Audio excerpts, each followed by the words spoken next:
vino a vivir con nosotros. Mi marido lo trajo al regreso de un viaje. Llevábamos entonces cerca de 3 años de matrimonio. Teníamos 2 niños y yo no era feliz. Representaba para mi marido algo así como un mueble que se acostumbra uno a ver en determinado sitio, pero que no causa la menor impresión. Vivíamos en un pueblo pequeño, incomunicado y distante de la ciudad. Un pueblo casi muerto o a punto de desaparecer. No pude reprimir un grito de horror cuando lo vi por primera vez. Era lúgubre, siniestro, con grandes ojos amarillentos, casi redondos y sin parpadeo, que parecían penetrar a través de las cosas y de las personas. Mi vida desdichada se convirtió en un infierno. La misma noche de su llegada supliqué a mi marido que no me condenara a la tortura de su compañía. No podía resistirlo. Me inspiraba desconfianza y horror. Es completamente inofensivo, dijo mi marido, mirándome con marcada indiferencia. Te acostumbrarás a su compañía y si no lo consigues... No hubo manera de convencerlo de que se lo llevara. Se quedó en nuestra casa. No fui la única en sufrir con su presencia. Todos los de la casa, mis niños, la mujer que me ayudaba en los quehaceres, su hijito, sentíamos pavor de él. Solo mi marido gozaba teniéndolo allí. Desde el primer día, mi marido le asignó el cuarto de la esquina. Era esta una pieza grande, pero húmeda y oscura. Por esos inconvenientes, yo nunca la ocupaba. Sin embargo, él pareció sentirse contento con la habitación. Como era bastante oscura, se acomodaba a sus necesidades. Dormía hasta el oscurecer y nunca supe a qué hora se acostaba. Perdí la poca paz de que gozaba en la casona. Durante el día todo marchaba con aparente normalidad.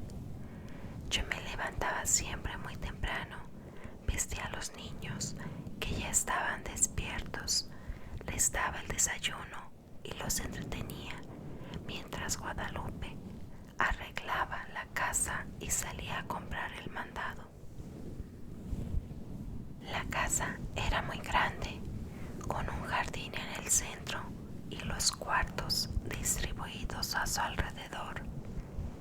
Entre las piezas y el jardín había corredores que protegían las habitaciones del rigor de las lluvias y del viento que eran frecuentes. Tener arreglada una casa tan grande y cuidado el jardín, mi diaria ocupación de la mañana, era tarea dura, pero yo amaba mi jardín. Los corredores estaban cubiertos por enredaderas que floreaban casi todo el año. Recuerdo cuánto me gustaba, por las tardes, sentarme en uno de aquellos corredores a coser la ropa de los niños, entre el perfume de las madreselvas y las bugambilias. En el jardín cultivaba crisantemos, pensamientos, violetas de los Alpes, begonias y helotropos. Mientras yo regaba las plantas, los niños se entretenían buscando gusanos entre las hojas. A veces pasaban horas callados y muy atentos, tratando de coger las gotas de agua que se escapaban de la vieja manguera. Yo no podía dejar de mirar de vez en cuando hacia el cuarto de la esquina. Aunque pasaba todo el día durmiendo, no podía confiarme. Hubo muchas veces que cuando estaba preparando la comida, veía de pronto su sombra proyectándose sobre la estufa de leña. Lo sentía detrás de mí.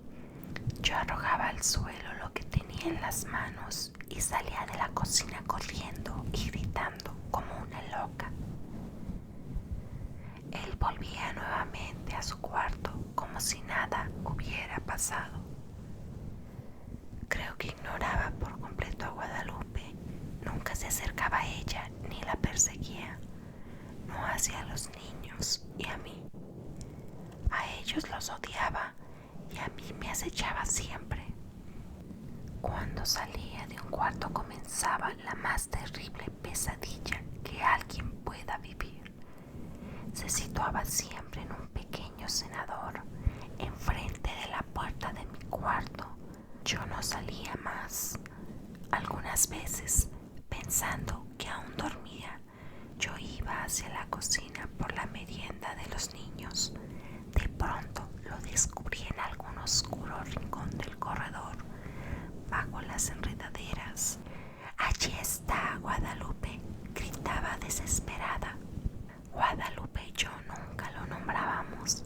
Nos parecía que al hacerlo cobraba realidad aquel ser tenebroso.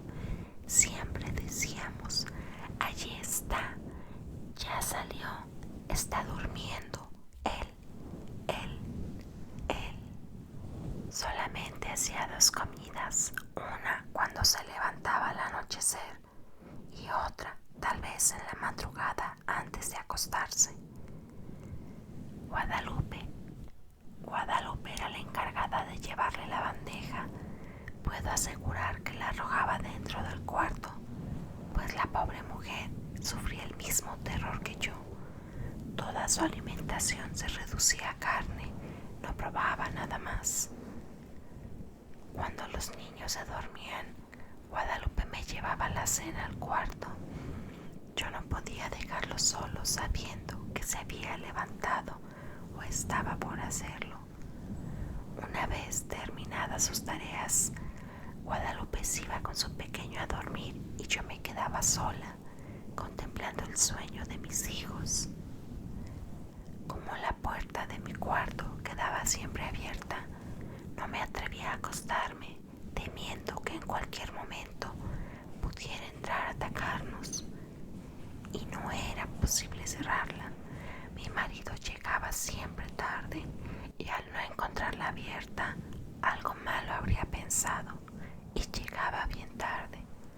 Que tenía mucho trabajo, dijo alguna vez. Pienso que otras cosas también lo entretenían.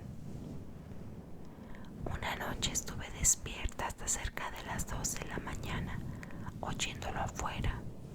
Cuando desperté, lo vi junto a mi cama, mirándome con su mirada fija, penetrante. Salté de la cama y le arrogué la lámpara de gasolina que dejaba encendida toda la noche.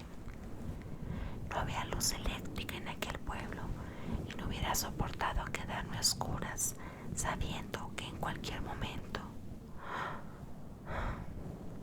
Él se libró del golpe y salió de la pieza. La lámpara se estrelló en el piso de ladrillo y la gasolina se inflamó rápidamente.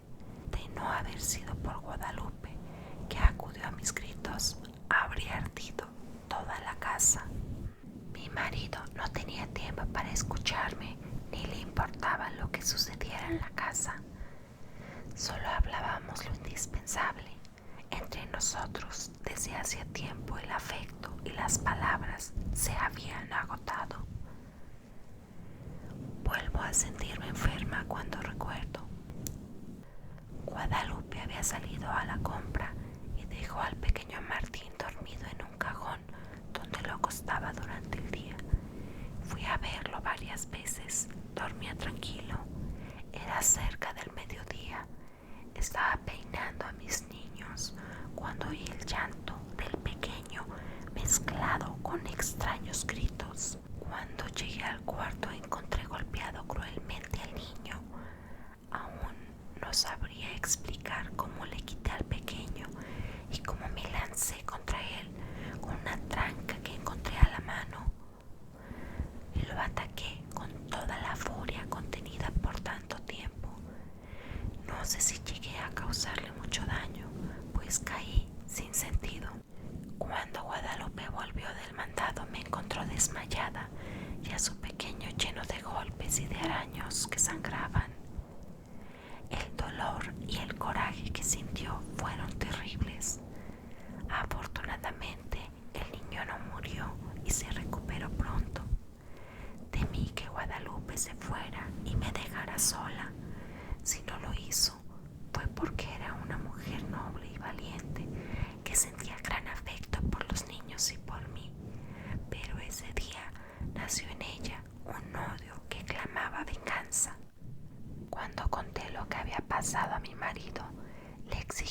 lo llevara, alegando que podía matar a nuestros niños, como trató de hacerlo con el pequeño Martín. Cada día estás más histérica. Es realmente doloroso y deprimente contemplarte así. Te he explicado 1000 veces que ese es un ser inofensivo. Pensé entonces en huir de aquella casa, de mi marido, de él, pero no tenía dinero y los medios de comunicación eran difíciles. Sin amigos ni parientes a quienes recurrir, me sentía tan sola como un huérfano. Mis niños estaban atemorizados, ya no querían jugar en el jardín y no se separaban de mi lado. Cuando Guadalupe salía al mercado, me encerraba con ellos en mi cuarto. Esta situación no puede continuar, le dije un día a Guadalupe. Tendremos que hacer algo y pronto, me contestó. ¿Pero qué podemos hacer las dos solas? Solas, es verdad, pero con un odio. Sus ojos tenían un brillo extraño. Sentí miedo y alegría. La oportunidad llegó cuando menos lo esperábamos. Mi marido partió para la ciudad a arreglar unos negocios. Tardaría en regresar, según me dijo, unos 20 días. No sé si él se enteró de que mi marido se había marchado, pero ese día despertó antes de lo acostumbrado y se situó frente a mi cuarto. Guadalupe y su niño durmieron en mi cuarto y por primera vez pude cerrar la puerta. Guadalupe y yo pasamos casi toda la noche haciendo planes. Los niños dormían tranquilamente. De cuando en cuando oíamos que llegaba hasta la puerta del cuarto y la golpeaba con furia. Al día siguiente dimos de desayunar a los 3 niños y para estar tranquilas y que no nos estorbaran en nuestros planes, los encerramos en mi cuarto. Guadalupe y yo teníamos muchas cosas por hacer y tanta prisa en realizarlas que no podíamos perder el tiempo ni en comer. Guadalupe cortó varias tablas grandes y resistentes mientras yo buscaba martillo y clavos. Cuando todo estuvo listo, llegamos sin hacer ruido hasta el cuarto de la esquina. Las hojas de la puerta estaban entornadas, conteniendo la respiración. Bajamos los pasadores. Después cerramos la puerta con llave y comenzamos a clavar las tablas hasta clausurarla totalmente. Mientras trabajábamos, gruesas gotas de sudor nos corrían por la frente. No hizo entonces ruido. Parecía que estaba durmiendo profundamente. Cuando todo estuvo terminado, Guadalupe y yo nos abrazamos llorando. Los días que siguieron fueron espantosos. Vivió muchos días sin aire, sin luz, sin alimento. Al principio golpeaba la puerta, tirándose contra ella. Gritaba desesperado, arañaba. Ni Guadalupe ni yo podíamos comer ni dormir. Eran terribles los gritos. A veces pensábamos que mi marido regresaría antes de que hubiera muerto, si lo encontraba así. Su resistencia fue mucha. Creo que vivió cerca de 2 semanas. Un día ya no se oyó ningún ruido, ni un lamento.